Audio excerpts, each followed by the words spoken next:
Good Saturday morning, folks. This is Tasha. I am just chiming in and wanted to share a little insight as we enter our Father's Day weekend. I hope everybody is well. We have to be well. We have to tell ourselves all is well, right? And so I just wanted to chime in for a few minutes. I am on a little shaded area in I want to say middle school campus waiting on yet another game for today, watching young people have a good time. And so as we approach Father's Day, I just want to have a candid convo from my perspective. It's my perspective and some considerations for you parents out there who are raising your children co-parenting with Jesus. You are single. You're not the first single woman. You're not going to be the last single mom. Shout out to you guys. And I just wanted to give you some insight on how I feel about um, folks who's telling their children that they're both the mom and the dad. Is that all right? Well, if it's not all right, I'm sorry, but that's just where I'm at today. Um, so first of all, um, I want to say that I'm not sure if you guys know the history of Father's Day, but basically you can Google and Yahoo anything else. So if you Google that, it's just a profound story about how it even started. Um, the concern I have is kind of based on when I do or have done in the past focus group with young people in elementary schools, and then I once, maybe twice a month on Mondays, I volunteer to do mentoring for young people in schools. They're out for the summer, so we won't pick back up until um, next year. So basically, in the groups, the little kids that don't have fathers, they kind of make this imaginary father like ideal.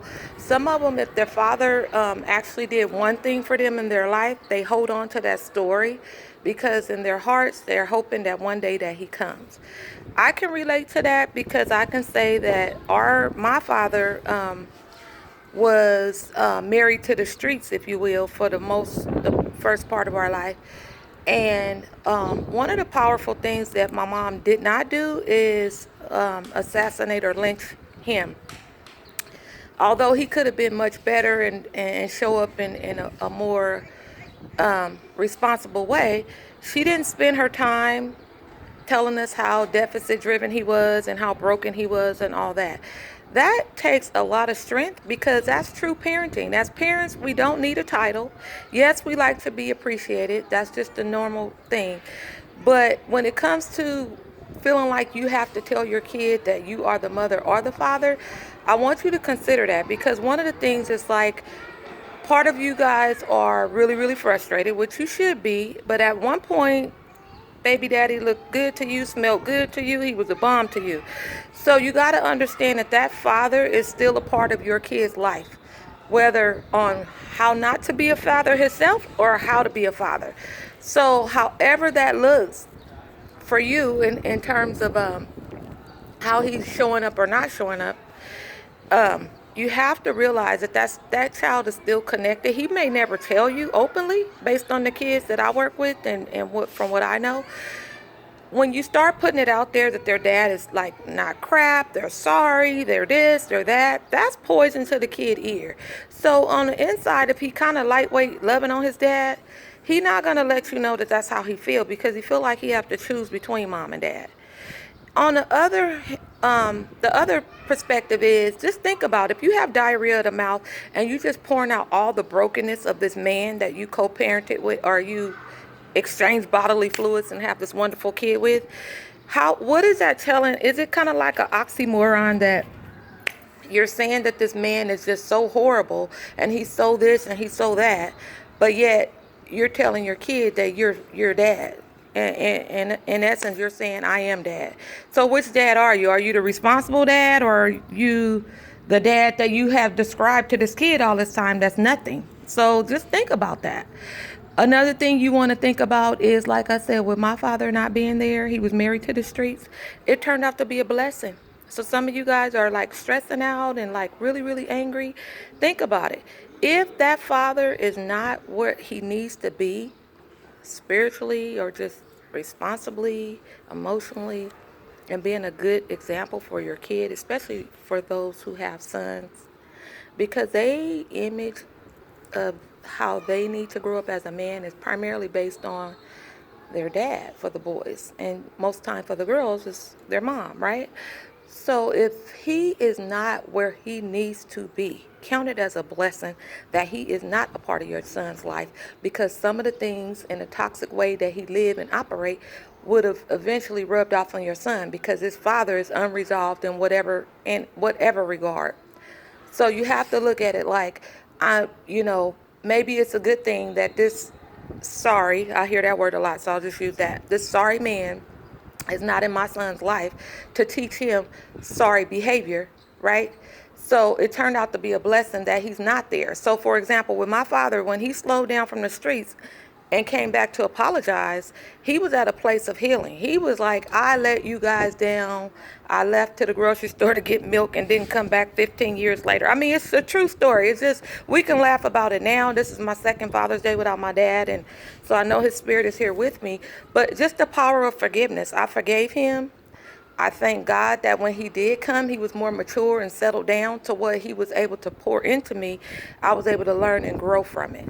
Okay, so that is so powerful. So instead of you guys using this day to bash, because I mean, as a society, we are so deficit driven anyway.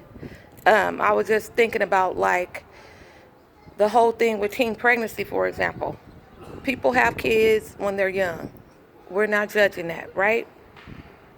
We have wonderful people who's been teen parents. We're not trying to minimize them. We love everybody. But yet when we try to acknowledge kids that graduate high school without having a kid, for example, all of a sudden the teen parents, they get offended because they think because we're recognizing people who graduate without kids is somehow indirectly putting them down. That's because people feel all emotional and sensitive because they tied into their emotions, and that's not what people are saying. And the same thing with Father's Day. We are using this day to acknowledge the fathers, and I don't even use the word real fathers because what does that really mean? The fact that you are a father and have that label as a father or a daddy, it comes with being real. So why do I have to put an adjective in front of father and make, different pronouns and stuff for describing a father? So cut it out with the real father or all you real fathers out there, because you don't get to be called a father or daddy if you're not real anyway. So there's no need to kind of keep describing and keep validating and all that stuff. So I just want to put those nuggets for you guys to consider. Please, please, please, for those of you going through divorce and life situations and relationships, it's always tough. But like my mom always said, you have to love the kid more than you hate their father. And what that means, it comes with great humility. When it makes sense to cuss them out in front, on the phone, whether the kid is sitting in the living room listening. When it makes sense to be upset that he went to the other woman and being the daddy to her kids and not your kids, that's hurtful. It's very, very hurtful. But you as a parent, a strong, mighty woman who take zero and become a hero, this is no different. So you have your friends to pour into you, and if you need to vent, you use your adult friends and your adult support for that. Do not by any means use your kids as a rooting team to you to say, my mom is so wonderful that she's my mom and my dad, because you can never be their dad. You can never be their father. You may do some of the things that your ideal father, the characteristics that you want to see in a man, you might can, fill in those gaps, but that's what mothers do. That's what mothers do. When there is no resources, we go out and get it. That's what mama bears do. So I'm only emphasizing this because when I work with little kids and they tell me stuff and they're so creative. You guys, some of the parents, I'm just really asking that you really not poison your kids. Use adult conversations for adults. Do not use your kids as your friend and your buddy and your pal to assassinate their father. Even if you have young adult kids and you're going through a divorce or a separation or whatever, Those kids still love their dad, folks. They love their dad. However he shows up, unemployed, broke down, beat down, cracked out, whatever. Because sometimes we make a good dad be defined by, employment. The bottom line, we all get hit with unemployment. So for the child support paying fathers, that's the money piece. That's not parenting. For any fathers that's watching, that's not parenting. The child support piece is the money piece. And I'm going to tell you right now, every kid I've worked with, every encounter that I've had, those babies want you emotionally available. They want you in the here and the now, in the moment. They can care less about the money. Yes, kids love money. They love things. That's what kids do. But at the heart of the matter, they want you to be fully present. And I like how Toni Morrison says, kids want to know if your heart light up when they walk in the room. Kids want to know if your heart still lights up when they walk in the room, way past the beautiful baby shower. So those are things I would like for you to consider. Understand that you are not the father, as Maury Povich always say, but you are an incredible, strong woman. And remind your kid that you are to just continue to pray for this man, for him to rise up and be what he's called to be. That's humility. That's power. That's maturity. Because we're not here to create a fan base against father. We're not here to have a kid try to choose between mom and dad. We are here to parent. And when you parent, you're showing them how to take the most difficult times and make the best of it, or what's given to them. Okay? So to the real fathers, we're not saying real. We're calling you a father or a daddy. We don't need to put real on it because we know you get the label just because you're real already. Okay? So anyway, I hope you guys have a good weekend. You will have a good weekend. Enjoy this weather. Some of this weather is super, super hot. And continue to be that example to the little ones because they counting on you. They counting on you. No sabotaging, lynching, daddy lynching, and all that. We're not going to do that. All agreed? Okay. So do the hokey pokey. Turn yourself around because that's what it's all about.